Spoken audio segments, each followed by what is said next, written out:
اوكي، لكي يعرف شي جمعية خيرية، خاصة تكون جمعية خيرية، حيث عندي بزاف ديال الحوايج خصني نتبرع بيهم، نكسب حسنات على الأقل، ناخذ حسنات لشي ناس.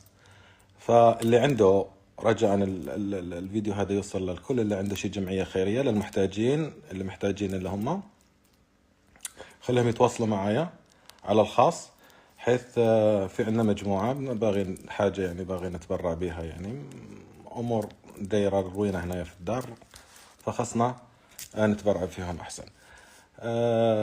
لعل يكون في ميزان حسنات الواحد، وتكون إن شاء الله مثل ما يقولوها سنة جميلة. أوكي. واللي كنت الحاجة الثانية اللي باغي نقولها، قلنا لكم باغي غير جيج يومين هكاك، بغيت تسمعوا شي خبر واعر والله العظيم راه واعر بصح، غادي يفرحكم. هو اذا ماشي غدا بعد غدا اكيد، هذا تاكيدا بس للكلام ديالي.